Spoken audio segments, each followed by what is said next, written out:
Obrigada, Vinícius, pela apresentação. Boa noite a todos. Obrigada ao GECIP, o Grupo de Estudos em Cirurgia Veterinária, por esse convite, por terem me dado essa oportunidade de compartilhar um pouco do meu conhecimento em cirurgia torácica e em cirurgias de alta complexidade, que incluem a cirurgia torácica. É um prazer para mim estar aqui com vocês nessa noite. Agradeço a presença de todos, eu vejo a lista dos nomes de vocês, é um prazer. E agradeço os membros da minha equipe aqui de Portugal que estão participando conosco também. Eu vou começar explicando por que eu dei esse nome para a palestra, porque parece até engraçado quando nós lemos só dói quando respira. E eu tentei brincar um pouco com as palavras para falar um pouquinho disso, porque só dó, que é o que a gente sente do animal quando ele está com um trauma torácico, seja agudo, seja crônico, porque dói, e só dói quando respira, ou seja, dói o tempo todo. Então, isso demonstra mais do que tudo a necessidade que nós temos de fazer um perfeito controle da dor, seja pós-toracotomia, seja durante um trauma torácico agudo, seja durante uma patologia torácica aguda ou crônica. E é justamente por isso que nós precisamos estar atentos, porque só dói quando respira, que nós precisamos pensar muito bem em como fazer o controle dessa dor, em como ajudar o nosso paciente e tentar, ou pelo menos fazer o possível para minimizar a dor pós-toracotomia. Eu vou amarrar um pouquinho de cada parte dessa rede do conhecimento sobre o assunto para tentar construir com vocês uma visão mais ampla de tudo que envolve esse universo da dor de tórax, da dor na toracotomia. Por quê? Não é especificamente um protocolo-chave, não é só um analgésico ou um grupo de fármacos que vão interferir nisso, mas especialmente fazer com que você veja que se você tiver um conhecimento amplo sobre tudo que se movimenta dentro desse universo do tórax e da toracotomia, esse conhecimento mais amplo, essa visão ampla do seu paciente vai te ajudar no sucesso ou no fracasso do seu procedimento. E planejar depende primeiro de reconhecer aquilo que você está fazendo. Então, depois você pode ter um planejamento que vai te levar ao sucesso ou não do seu procedimento. E eu quero apresentar para vocês esse rapaz chamado Carlos Eduardo. Carlos Eduardo é elegantemente vestido com nossa boa e velha faixa de crepom, que a gente gosta muito de usar no Brasil. Era um paciente que veio referenciado dentro do nosso estado, na região onde eu estava atuando na universidade, não havia um centro de referência em cirurgia torácica e correção de patologias cardiovasculares. Então, o Carlos Eduardo veio referenciado para nós, e ele era um animal jovem, tinha persistência tinha ducto arterioso patente, e ele foi operado, como vocês podem ver aí, ele está no pós-operatório, fazia 2 dias da cirurgia dele, bem e relativamente confortável, se é que se pode chamar assim, mas para vocês verem que também nem tudo é só dor, que dependendo da abordagem que nós fazemos, da escolha do melhor protocolo, do melhor procedimento, ou pelo menos daquele que mais se adapta às condições que nós temos, nós podemos ter sucesso na nossa cirurgia e no nosso procedimento. E o Carlos Eduardo, ele ficou não só recuperado do problema do ducto arterioso patente, como ele também ficou famoso, porque essa cirurgia foi filmada, saiu na televisão, saiu no jornal, e dessa forma nós nos tornamos um centro de referência na nossa região em cirurgias desse tipo, de alta complexidade. E sobre o roteiro dessa nossa viagem, que vai nos levar no universo aí da toracotomia e da analgesia das toracotomias, Eu fiz um roteiro, porque existem algumas perguntas que nós precisamos, pelo menos, tentar responder, para podermos começar a percorrer essa nossa viagem aí. E ela começa definindo ou tentando, pelo menos, compreender exatamente o que é dor. E depois que nós compreendermos o que é a dor, vamos tentar compreender o que é a analgesia e o que ela deve e o que ela não deve fazer no nosso paciente. Depois, por que, afinal, a cirurgia de tórax produz dor mais intensa do que a maioria das cirurgias?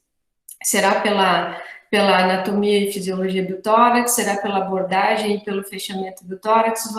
Vamos conversar um pouco sobre isso. Depois, vamos falar um pouco sobre a analgesia preventiva, porque ela vai nos ajudar muito no manejo, tanto do momento perioperatório quanto pós-operatório, a curto e médio e longo prazo.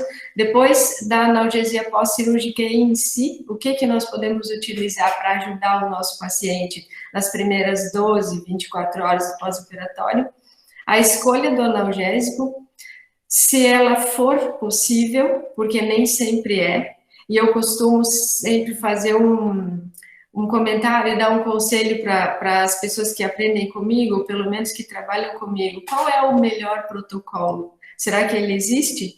Para mim, ao meu ver, o melhor protocolo é aquele que você já testou e funcionou, e aquele que você tem mais segurança para utilizar. Esse é o melhor protocolo.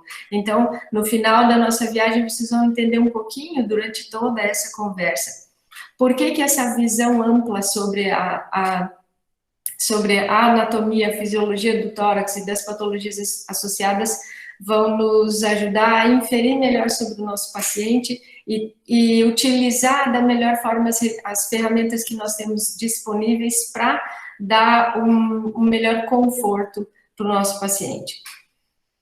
Começando pela definição do que é dor, eu pesquisei um guideline, uma diretriz que foi publicada pela Associação Mundial dos Veterinários de Pequenos Animais, e me chamou a atenção algo que vai chamar a atenção para vocês também. A primeira força-tarefa sobre a compreensão e a definição da compreensão da dor foi feita em 1979. E essa força-tarefa trabalhou alguns anos para dizer que dor é uma experiência sensorial e emocional, atenção para esse detalhe, desagradável, associada a dano real ou potencial ao tecido ou descrita em termos de tal dano. Bom, se vocês observarem aí no slide, existe um intervalo de 40 anos entre essa primeira força-tarefa e a segunda força, ou a próxima força-tarefa, que trabalhou desde o ano de 2018 até o ano de 2020, até esse ano, para trazer uma atualização no conceito sobre dor. E se vocês prestarem atenção comigo, vocês vão ver o quanto mudou no conceito de dor. Uma experiência sensorial e emocional desagradável associada. Até agora não mudou nada. Ou semelhante. Aqui mudou uma palavra. Aquela associada a dano real ou potencial ao tecido. Não mudou mais nada. 40 anos para mudar uma palavra naquilo que define o que é dor. O que isso quer dizer para nós? Que nós avançamos largamente nas pesquisas em relação aos fármacos, no desenvolvimento de novos fármacos, nós avançamos largamente no estabelecimento dos novos protocolos, nas técnicas de analgesia, mas nós não avançamos praticamente nada na compreensão e na definição do que é dor. Porque a dor, como ela é uma experiência sensorial e emocional, ela não se expressa da forma como poderia para nos ajudar a entendermos melhor. Claro que hoje, muito mais do que em 1979, nós temos a compreensão do que é dor, de como ela se manifesta, do quão deletéria ela é para o organismo, de quais são os fatores neuroendócrinos associados a essa dor. Mas isso tudo ainda não se evidencia para nós externamente, nós não olhamos para o nosso paciente e dissemos, ok, aqui está o nosso paciente, ele tem uma dor aguda, porque ele nos contou isso. O nosso paciente mostra para nós, de algumas formas, pelo comportamento, pelas atitudes, ele nos mostra se ele tem uma dor aguda. Ele nos mostra quando ele tem uma dor crônica. Mas, ainda assim, tudo que se estabelece lá dentro, tudo que se estabelece no interior dos tecidos é algo que, para nós, apesar de não ser mais obscuro, já é esclarecido, mas para nós ainda atuarmos de uma forma direta, não está tão avançado assim quanto nós já avançamos na produção e no desenvolvimento dos fármacos que podem controlar essa dor. Isso é bom? Claro que sim, porque nós podemos identificar, nós já temos como tratar, mas nós ainda precisamos compreender muito melhor. E falando sobre a dor aguda, consequência imediata da ação dos nossos septivos, nós estamos falando sobre tórax. O que promove uma ativação imediata dos nossos receptivos, que são os receptores de dor? Os receptores de dor, 70% deles são formados por fibras aferentes e eles estão, na sua maioria, distribuídos na pele. Então, a ativação imediata desse sistema acontece quando nós fazemos a incisão para a toracotomia. Aí nós estamos provocando uma dor aguda. Mas essa dor pode cronificar, ela pode se tornar crônica quando ela se auto-perpetua, quando o período é prolongado após a lesão ou na ausência dela, porque, em teoria, após o fechamento, após a toracorrafia, após a sutura e a união dos planos anatômicos do tórax, aquela nossa lesão inicial deveria ter sido removida, ela já não existe mais. Mas então, por que dói? Por que continua a dor pós-toracotomia? E aí nós vemos que a dor aguda nada mais é do que um desenvolvimento de fatores neuroendócrinos que serve como um fator de autoproteção para o organismo.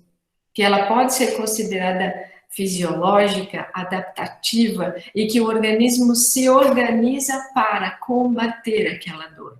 Por outro lado, quando cronifica, ela não possui mais função protetora. E ela passa a ser considerada uma enfermidade, quando não tratada.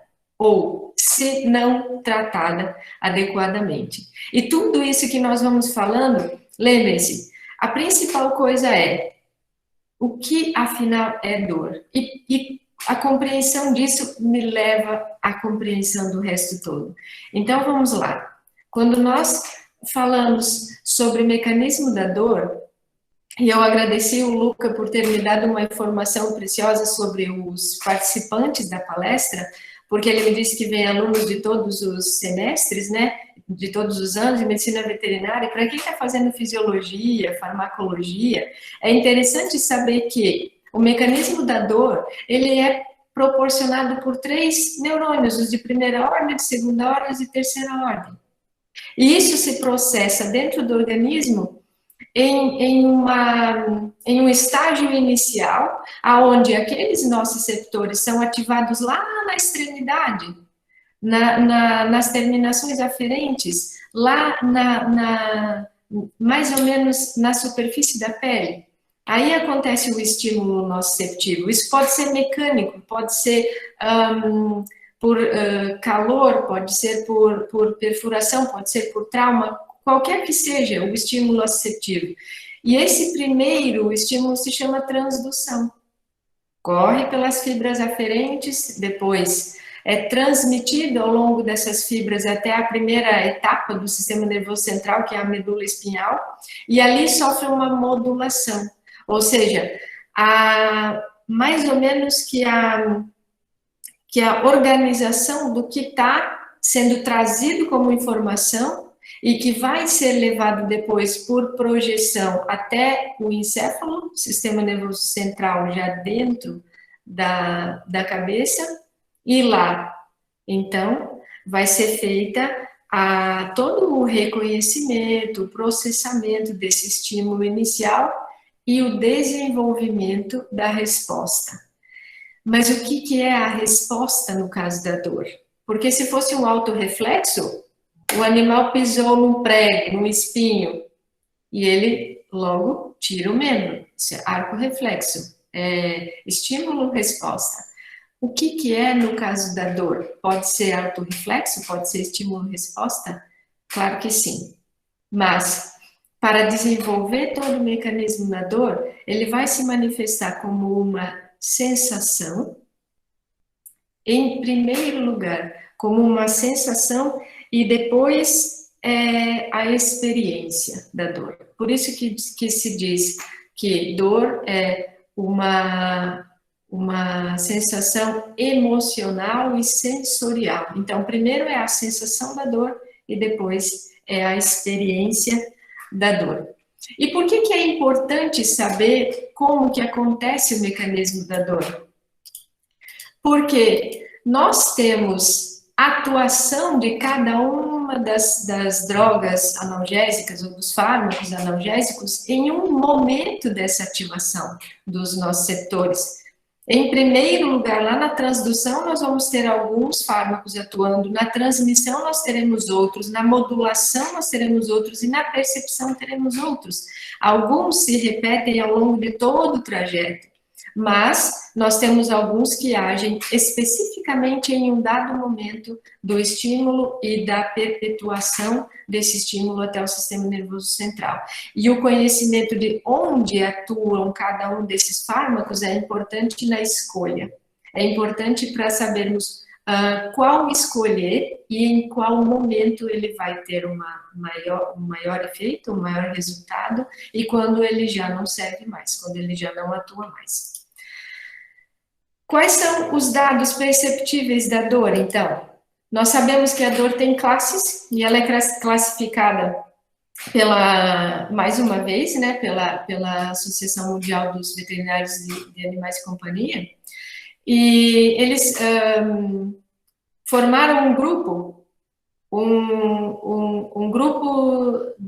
um conselho global para a dor. E esse conselho global para a dor trouxe essas novas modalidades para classificação, que vão de grave, excruciante, moderada, grave e moderada, e tem mais uma classificação, que é a ligeira a moderada, que é a dor, por exemplo, de uma orquiectomia no gato, que é uma cirurgia em que quase não há dano tecidual. E ela não está aqui por isso, porque não é o nosso caso.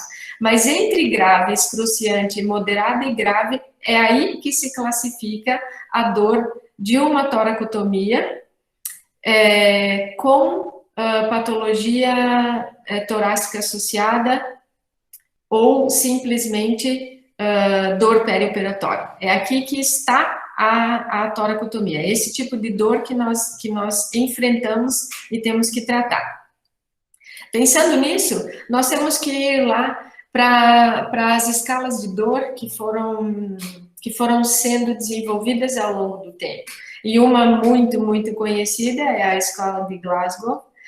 E o que essas escalas de dor nos mostram? Elas não dão fatores muito diretos sobre a dor, mas elas baseiam-se especialmente em observação, e os resultados são psicocomportamentais, ou seja, o que o animal manifesta a palpação? Ele geme, ele agoniza, ele reage, o que ele manifesta durante os testes a que ele é submetido. E foram assim que essas escalas foram construídas, baseadas em observações e descrições das atitudes e do comportamento dos animais com dor. A escala de Melbourne também é descritiva, como a Glasgow, e a da Universidade do Colorado é uma tabela que classifica as escalas da dor aguda. Tem uma escala só para dores agudas. Essa é a diferença entre as escalas de dor, mas todas elas são amplamente utilizadas e todas elas fazem isso. Observam demonstrações comportamentais e de atitudes, que é o que nós precisamos ter em consideração quando nós vamos dizer se o nosso animal está com uma dor grave, moderada, excruciante ou ligeira. Ok? Pronto. Sabendo o que é dor, então a minha próxima pergunta seria o que é analgesia? E eu preciso pensar sobre o que é analgesia, não simplesmente como a junção de duas palavras gregas, an, que é sem, e álgesis, que é dor. Mas especificamente que a analgesia, ela tem que, mais do que definir, ela tem que garantir que, apesar de fazer supressão ou controle da dor, de fazer abolição da sensibilidade à dor e promover bem-estar, quando eu estou sob o efeito de um analgésico, apesar de ter abolição da sensibilidade à dor, esse analgésico ou essa técnica analgésica ou essa analgesia não pode permitir que haja perda das outras sensibilidades. Por quê? Falando especificamente em tórax, se eu faço abolição da sensibilidade de outros receptores que não aqueles completamente relacionados à dor e provoco, por exemplo, um miorrelaxamento intenso, eu tenho uma caixa que precisa funcionar mediante a contração da musculatura. E se eu tenho miorrelaxamento, ela simplesmente não funciona. Então, eu não posso ter perda de outras sensibilidades, além daquelas da dor. E, pensando nisso, nós precisamos compreender que a supressão ou controle da dor, ele vai sempre necessitar de drogas ou técnicas apropriadas e que cada vez que eu promovo o controle da dor, seja ela provocada por cirurgia, seja ela provocada por outras condições patológicas, o meu objetivo final sempre, sempre será promoção do bem-estar do meu paciente, o mínimo de conforto que ele precisa para ter qualidade de vida. Então, nós temos que pensar, por que, então, o trauma torácico, e botando uma barrinha aqui, por que tanto o trauma torácico quanto a cirurgia de tórax, então, produzem dor mais do que a maioria das cirurgias? Nós temos que pensar uma coisa muito prática sobre trauma torácico, seja ele uma urgência, seja uma emergência, ou seja uma cirurgia. O dano tecidual no tórax, ele vai além do dano em tecidos moles, quer seja pele, musculatura. Ele se estende desde o sistema visceral até o sistema musculoesquelético, que são afastamento de arcos costais, incisão de musculatura, pequenas incisões em terminações nervosas associadas ao estímulo da contração dessa musculatura, que no final resulta no padrão respiratório. E no sistema visceral, por quê? Porque seja uma hérnia diafragmática, seja uma torção de lobo pulmonar, seja uma cardiomiopatia dilatada ou um ducto arterioso patente, eu vou abordar cirurgicamente ou corrigir tanto o dano no sistema visceral quanto o músculo esquelético. Então, eu tenho dois padrões de dor associados num único procedimento. Eu tenho dois estímulos dolorosos associados num único ato cirúrgico, seja a dor associada ao trauma ou ao processo patológico, seja a dor associada à cirurgia em si. Por isso, ela vai se tornar uma dor grave, excruciante. Por isso, ela vai se tornar uma dor grave a moderada. De que depende essa classificação? Da extensão dos danos associados, da extensão da toracotomia, do tempo em que você demora para a correção de todo o dano associado, do tempo cirúrgico em si. E é isso que faz com que ela seja mais dolorosa do que a maioria das cirurgias.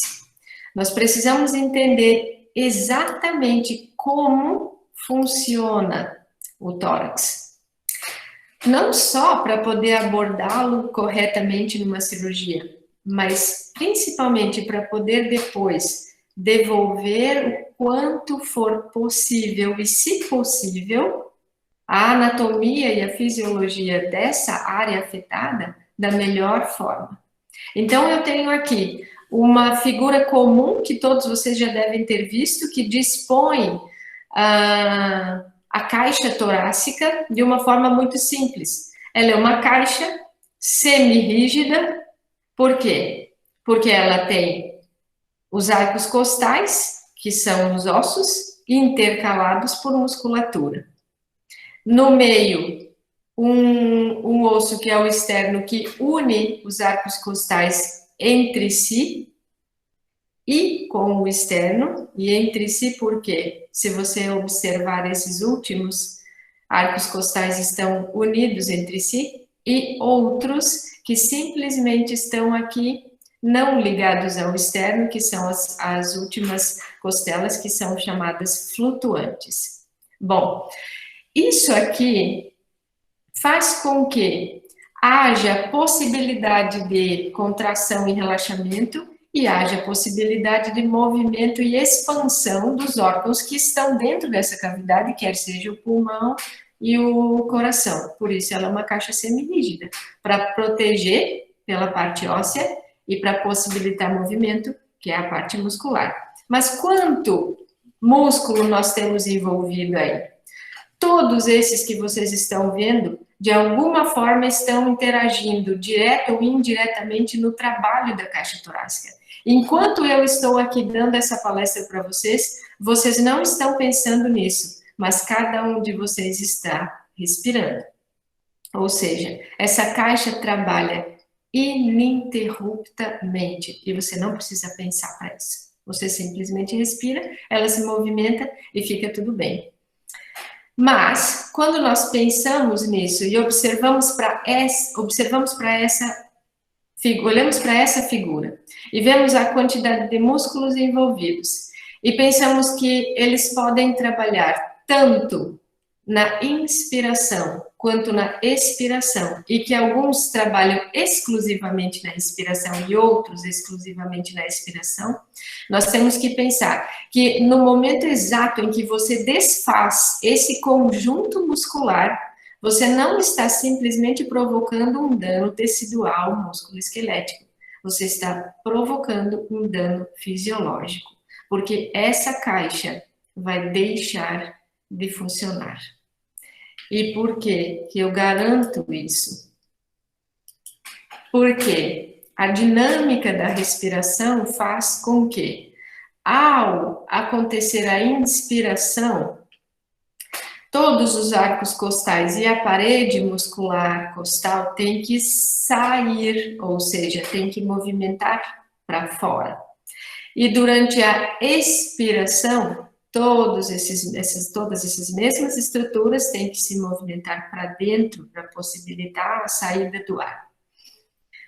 Qualquer que seja o dano a qualquer uma dessas estruturas, deixa eu voltar lá que sem querer eu dei aqui qualquer dano que aconteça seja na musculatura, seja no arco costal, vai fazer com que o movimento da parede seja o contrário da entrada do ar. Então, quando há uma fratura de arcos costais ou quando há uma perfuração de tórax, na inspiração, pelo vácuo, ou seja, pela perda da pressão negativa, essa parede costal vai dirigir-se para dentro, e na expiração, ela vai dirigir-se para fora. Exatamente o contrário do que deveria acontecer. Então, isso é o que nós chamamos de um tórax instável.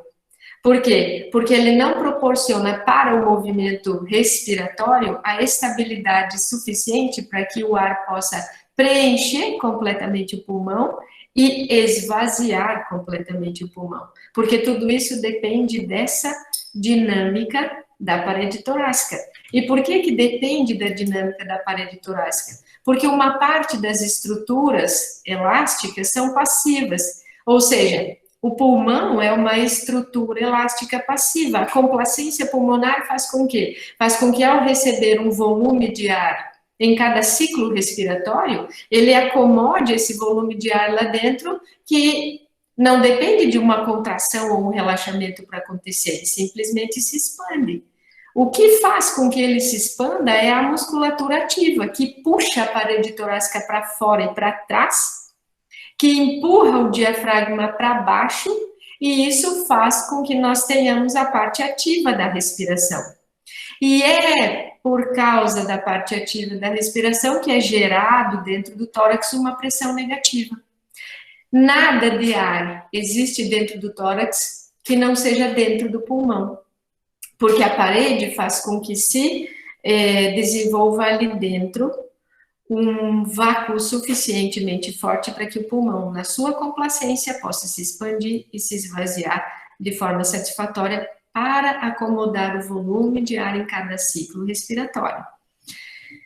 Então, quando nós temos uma parede torácica que se desfaz, as estruturas lá dentro não conseguem mais se movimentar apropriadamente, nem fazer o seu trabalho. É diferente da cavidade abdominal, onde a maior parte das estruturas são estáticas ou com um pequeno grau de movimentação, a saber, o peristaltismo. Então, não tem nada a ver uma cirurgia de tórax com uma cirurgia abdominal. E é nisso que nós temos que pensar quando nós vamos nos aventurar a entrar no tórax. Seja o motivo que for para a abertura desse tórax, uma toracotomia intercostal lateral, que é a técnica de abordagem mais comum do tórax.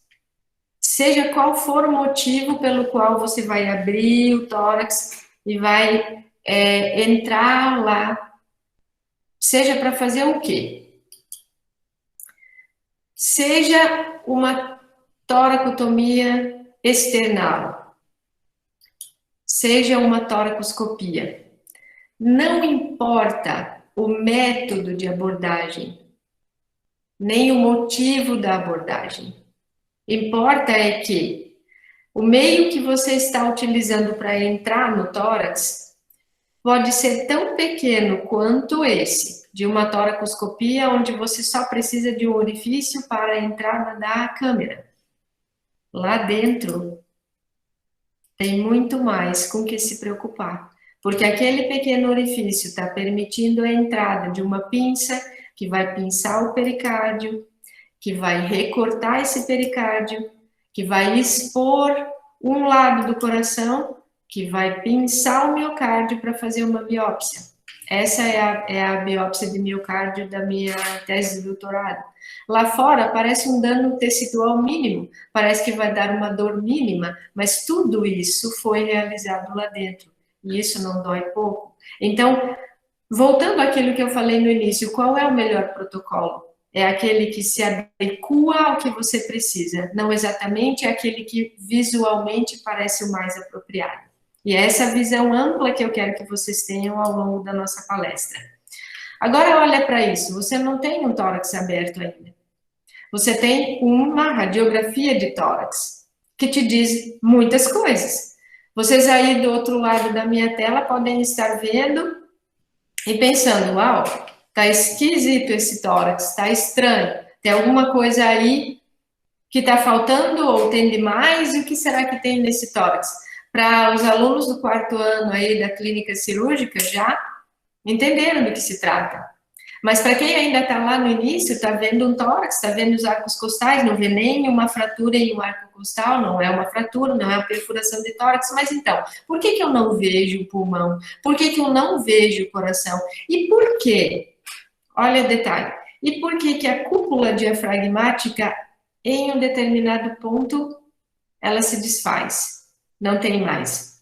Ah, é uma hérnia diafragmática? Sim, é uma hérnia diafragmática. Mas que tipo de hérnia diafragmática para permitir que tantas vísceras do abdômen entrem lá?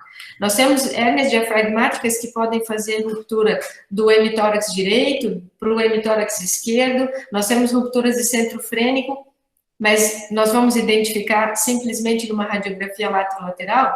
Não, nós vamos precisar de uma radiografia ventrodorsal. Primeiro, para definir o lado de abordagem, porque todo cirurgião torácico que se preza sabe que para a correção de uma hérnia diafragmática é exatamente de uma toracotomia que se precisa, para poder suturar o diafragma pela face convexa, porque é muito mais fácil. E por um outro motivo especial, para você poder desfazer as aderências e devolver as vísceras para a cavidade abdominal visualmente, porque simplesmente puxando, você pode laçar um lobo pulmonar, você pode puxar uma aderência que está no pericárdio para frente e provocar outros danos que você não está enxergando. Então, não tenha dúvida. Em presença de uma hérnia diafragmática, sempre abra o tórax. A menos, claro, que o seu paciente esteja descompensado tanto que você não consiga nem sequer mexer nele nas primeiras horas desse trauma. Mas vamos lá, vamos a esse caso. Esse paciente se chamava Vô, e vocês devem imaginar por que ele tinha esse nome, né? Era um paciente idoso. Dá para imaginar o tamanho desse rasgo no diafragma. Isso foi uma ruptura de centro frênico. E por esse rasgo no diafragma, passou fígado, intestino, omentro, baço e tudo que vocês puderem imaginar passou por aí. Como abrir de um lado só, se rasgou no meio e as vísceras entraram para os dois hemitórax. Esse foi, na minha experiência, o único caso em que eu corrigi uma hérnia diafragmática pelo abdômen. E é por isso que ele está aqui. Por quê? Porque uma ruptura de centro frênico permite que as vísceras avancem para dentro do tórax pelos dois lados, tanto pelo hemitórax direito como pelo esquerdo. E eu não ia abrir dos dois lados. Pensa, só dói quando respira. Se com um lado aberto já dói, com os dois deve doer o dobro. Então, por isso eu fiz pelo abdômen. Então, sim, mesmo não visualmente, mas fui deslocando de volta as vísceras para a cavidade abdominal, tentando fazer o mínimo possível de trauma associado a esse dano grave que ele já tinha no tórax. Durante a cirurgia, ele fez parada cardíaca, eu pus a minha mão aí dentro do rasgo do diafragma para massagear o coração e tudo mais, e foi bastante complicadinho para resolver. Agora, nós temos aí aquele Vô e temos aqui a Morgana. Morgana com aproximadamente 5, 6 semanas de vida e que veio para o veterinário porque estava vomitando. Ok, tá vomitando. O que eu preciso de analgésico para um animalzinho que está vomitando? Lembra que eu falei? Diagnóstico preciso, o mais preciso possível, para poder planejar algo que vai te garantir o sucesso no final. Então, o mais preciso possível. Fomos avaliar a Morgana e, olha lá, a Morgana era um caso de persistência de ar córtico direito.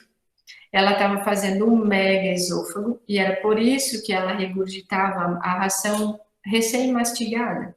E ela não tinha como continuar assim, porque ia emagrecer e definhar e tudo mais. Isso é uma cirurgia num paciente pediátrico. Pensa no trauma tecidual, pensa na descompensação anestesiológica, pensa na dor pós-operatória e pensa que esse animal tem que viver. Então, fizemos a cirurgia da Morgana. Aqui está o arco aórtico direito, o abaulamento no esôfago, não sei se vocês veem o meu cursor mexendo, mas espero que sim. Ao lado direito do arco aórtico está o abaulamento do esôfago, e depois o raio-x do pós-operatório, quando já havia sido desfeito, ou seja, já passa o contraste e esse mega esôfago que é criado aí, depois com o tempo ele se resolve, e se não ficar tão estreito quanto precisa, nós podemos fazer um pregueamento, mas é uma nova cirurgia e é para o futuro, não é assim tão rápido. Por outro lado, temos aqui 14 anos de idade, apesar dela ter essa carinha assim tão jovem, né? 14 anos de idade. Essa aqui é a Nata, ela é uma gatinha que passou sábado e domingo à noite comigo no hospital. Acho que o nome dela deve ser para homenagear um doce português muito famoso, que é o pastel de nata. E ela tem insuficiência cardíaca congestiva. Ela tem insuficiência cardíaca esquerda, portanto, ela faz edema pulmonar agudo.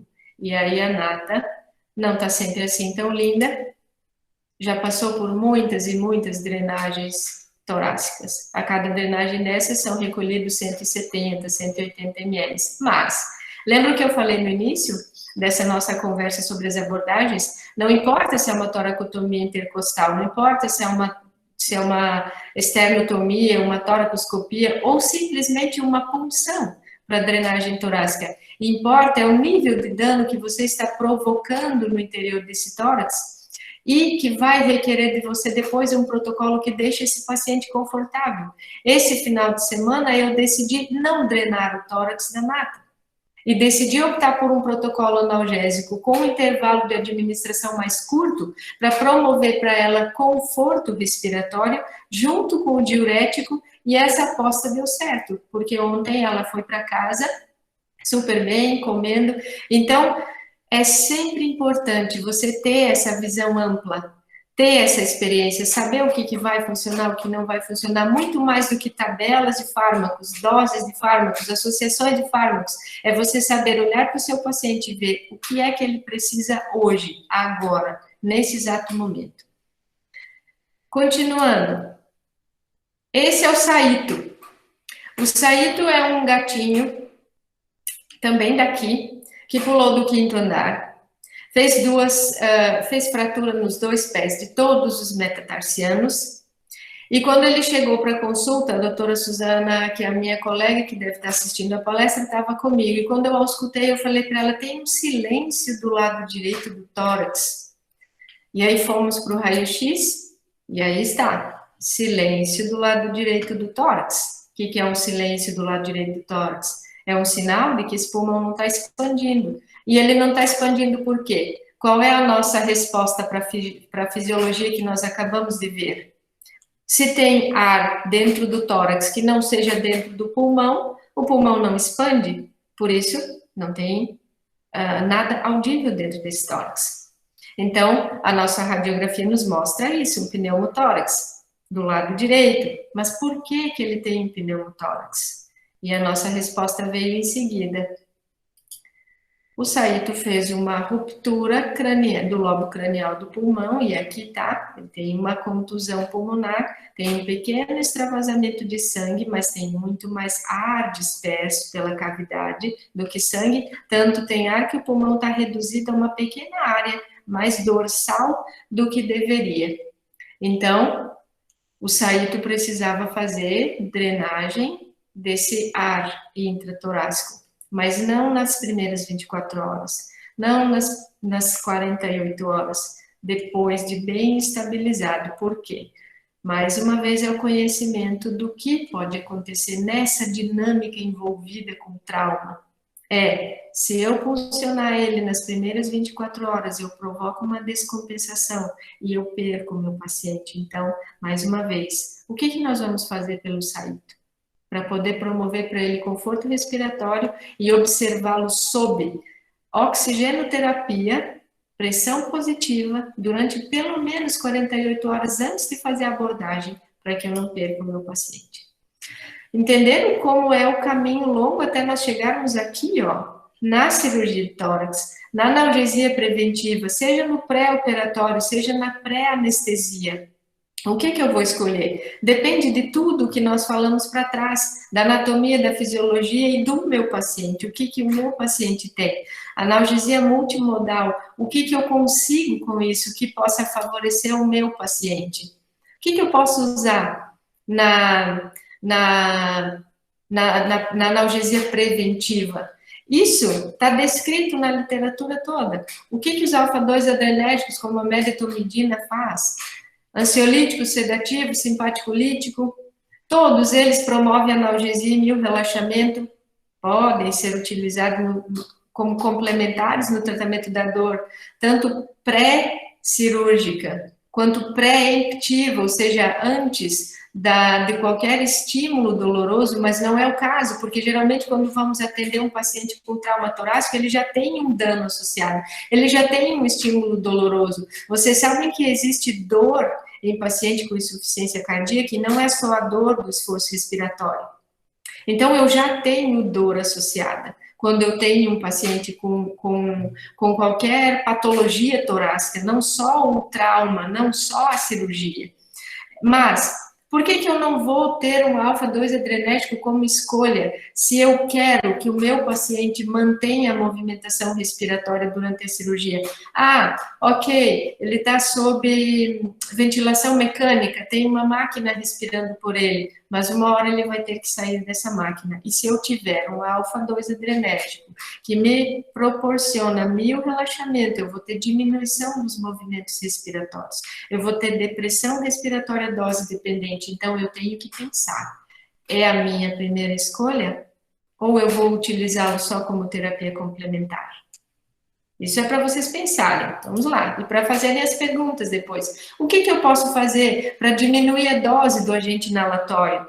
Bloqueio anestésico local, entre os espaços intercostais, para aplicar naqueles nervos que passam por ali, sim, 2 espaços craniais à incisão, 2 espaços caudais, lidocaína, bupivacaína, ótimo, eu consigo reduzir a dose do agente inalatório e consigo que o meu paciente fique mais confortável depois. Por quê? Porque um agente inalatório, ele tira simplesmente a percepção de dor do animal, mas quando ele termina a ação e o meu paciente acorda, a dor toda está lá, e ele vai ter a memória dessa dor, então ele vai sentir muito essa dor.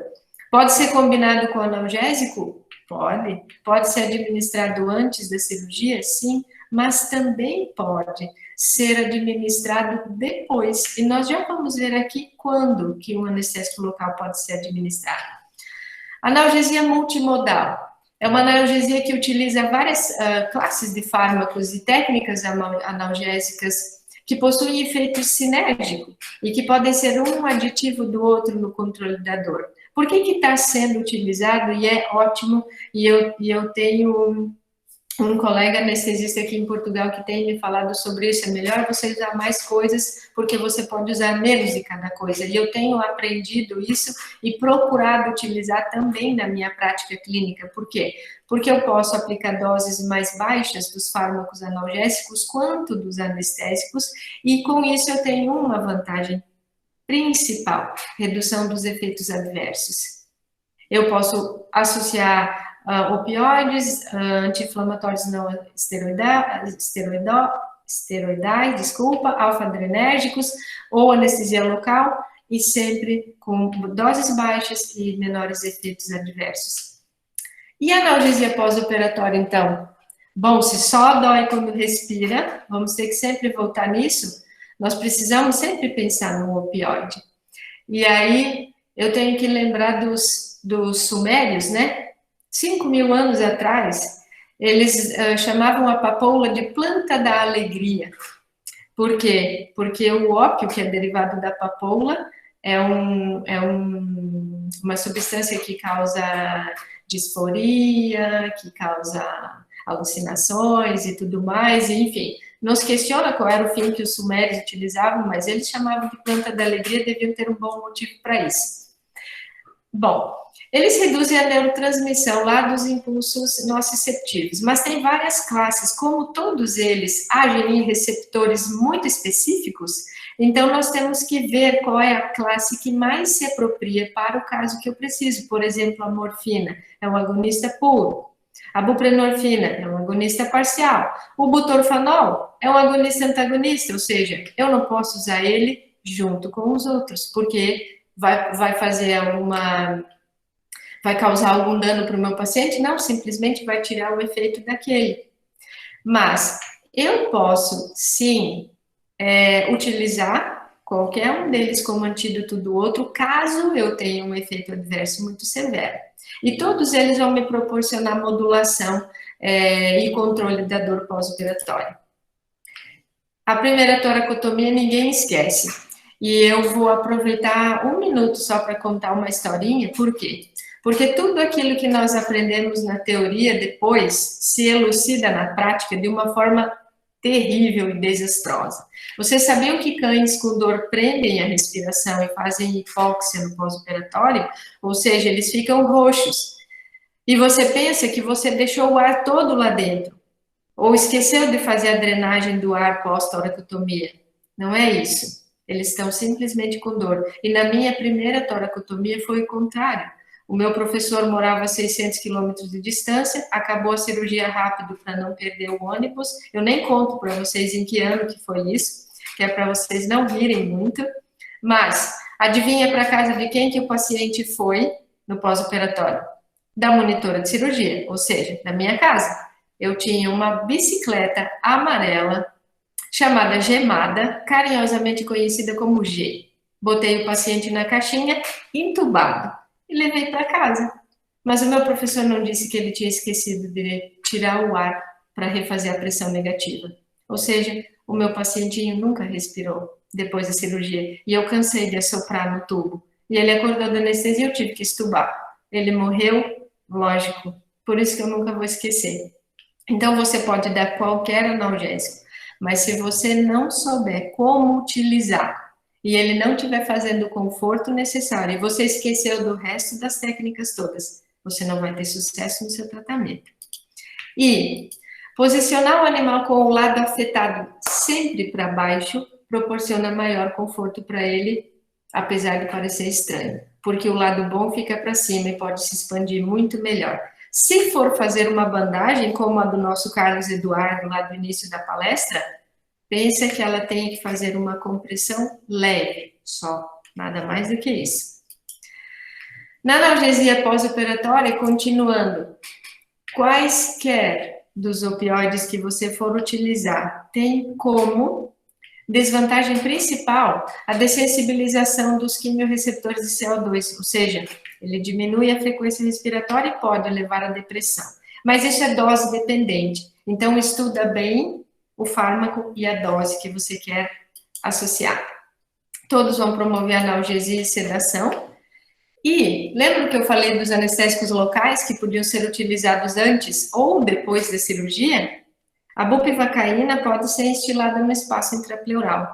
A morfina também pode. E elas fazem uma ótima analgesia pós-operatória. Além disso, existem muitos adesivos transdérmicos e outros dispositivos de infusão contínua que podem ajudar a manter o nível de analgesia por um período mais prolongado. Fentanil, lidocaína, buprenorfina têm adesivos transdérmicos. Catéteres de infusão contínua, eles são chamados de pain buster, e eles podem ser utilizados também nesse controle mais prolongado da dor. Os anti-inflamatórios não esteroidais, que promovem a analgesia pelo efeito anti-inflamatório, e quando utilizados associados aos opioides, eles podem reduzir reduzir a quantidade do opioide associado. São os conhecidos, meloxicam, carprofeno, filocoxib, como vocês já conhecem bem. E para finalizar, então, o que eu quero? Eu quero principalmente estabilizar o padrão respiratório do meu paciente. Se ele respirava mal pelo trauma torácico, depois da correção desse trauma, seja no pós-operatório, ele tem que estabilizar o padrão respiratório. Os padrões respiratórios, o normal é o tóraco abdominal ou costo abdominal. O da hernia diafragmática é o paradoxal, porque ele é abdomino-costal, é justo o contrário. Pode ser só abdominal, no caso de uma efusão pleural, ou só torácico, quando eu tenho uma respiração muito superficial pela dor. Eu preciso estabilizar esse padrão respiratório para que a movimentação costal fique estável, para que haja mínima interferência na complacência alveolar. Lembra que eu falei que o pulmão é uma estrutura elástica passiva? E ele precisa acomodar o volume de ar em cada ciclo respiratório? Quanto menos interferência eu tiver pelo fármaco e conseguir estabilizar mesmo assim o padrão respiratório, menor esforço respiratório, maior conforto para o meu paciente. E, resumindo tudo, qual é a analgesia ideal? seja preventiva, seja intraoperatória, seja pós-operatória, sempre que você for escolher um fármaco, leve em conta o nível de dano tecidual, leve em conta a possibilidade de restabelecimento da anatomia e fisiologia torácica após a correção do dano ou após a toracotomia. Leve em conta a gravidade da patologia associada, se é um ducto arterioso patente, se é uma persistência de arco aórtico, se é uma hérnia diafragmática ou qualquer outro dano associado, qual é a gravidade desse dano. E, por fim, quais são as condições clínicas do seu paciente. Tudo isso sendo considerado, fica muito fácil para você escolher de todos os fármacos e todas as técnicas analgésicas que nós já temos à disposição, não fica difícil de escolher. Essa era a minha conversa com vocês sobre hoje. Eu agradeço mais uma vez a participação. O meu muito obrigada para todos. Aqui embaixo está o meu Instagram e o meu e-mail, para que vocês possam conversar comigo, mandar mensagens quando quiserem.